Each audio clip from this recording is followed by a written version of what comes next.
పేరు విజయ్ కుమార్, టీపీటీఎల్ఎఫ్ రాష్ట్ర అధ్యక్షుడు. ఎమ్మెల్సీ ఎలక్షన్స్ తెలంగాణ రాష్ట్రంలో జరుగుతూ ఉన్నాయి 3 చోట్లల్లో. ఒకటేమో గ్రాడ్యుయేషను, 2 టీచర్ ఎమ్మెల్సీ జరుగుతూ ఉన్నాయి. టీచర్ ఎమ్మెల్సీలో ఈరోజు ప్రైవేటు టీచర్లకి అనుబంధం అంటే వాళ్ళ సమస్యల గురించి మాట్లాడే వాళ్ళు చాలా తక్కువ మంది ఉన్నారు. ప్రైవేటు టీచర్ల సమస్యలని ఈ టీచర్స్ ఎమ్మెల్సీ సందర్భంగా చర్చకు కొంత వచ్చింది. దీనికి టీపీటీఎల్ఎఫ్ కృషి కూడా ఫలితంగా జరిగింది. ఇప్పుడు ఈ 2 చోట్లలో కూడా టీపీటీఎల్ఎఫ్ నల్గొండ, ఖమ్మం, వరంగల్ ఉమ్మడి నియోజకవర్గాల వారిగా చూసినప్పుడు అలుగుబెల్లి నరసింహారెడ్డి గారికి మద్దతు ఇవ్వాలని చెప్పేసి మేము టీపీటీఎల్ఎఫ్గా భావిస్తూ ఉన్నాం. ఎందుకంటే ప్రైవేటు టీచర్ల సమస్యలపైన మొట్టమొదటిసారిగా అసెంబ్లీలో మాట్లాడిన వ్యక్తి అలుగుబెల్లి నరసింహారెడ్డి గారు. ఆయనకి మనం మొదటి ప్రాధాన్యత ఓటు ఇచ్చి మనం ఆయన గెలిపించాల్సిన బాధ్యత ఉంది.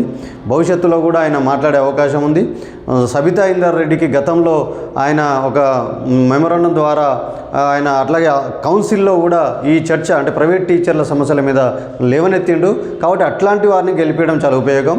మిగతా వారు ఈ ప్రైవేటు టీచర్ల సమస్యల మీద మాట్లాడిన వారు లేరు. కానీ విద్యా రంగం మీద కూడా వాళ్ళకి సీరియస్నెస్ కూడా ఉన్నవాళ్ళు కూడా మిగతా వాళ్ళకి కారు.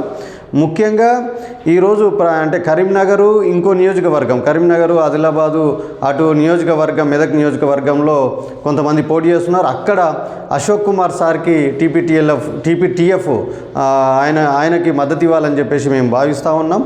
ఎందుకంటే ఆయన కూడా టీచర్ల సమస్యల మీద కొంత కాలంగా పనిచేస్తూ ఉన్నాడు. గవర్నమెంట్ టీచర్లు పనిచేసి అట్లాగే దాని మీద కన్సర్న్ తోటి ఉన్న వ్యక్తి, కమిట్మెంట్ తోటి ఉన్న వ్యక్తి. అట్లాంటి వాళ్ళు కౌన్సిల్కి వస్తే ఈరోజు కౌన్సిల్లో టీచర్ల సమస్యలు చర్చ జరుగుతుంది, ప్రైవేట్ టీచర్ల సమస్యలు కూడా చర్చ జరుగుతుంది, విద్యారంగం మీద కూడా చర్చ జరిగే అవకాశం ఉంది.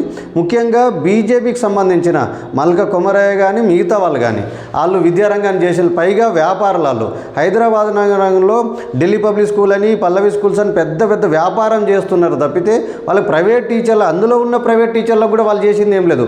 కరోనా సందర్భంలో వాళ్ళు చాలా అన్యాయం కూడా చేశారు. అట్లాంటి ఆయన ఈరోజు పోటీలోకి వచ్చి నిలబడి మేము మాకు ఓటైన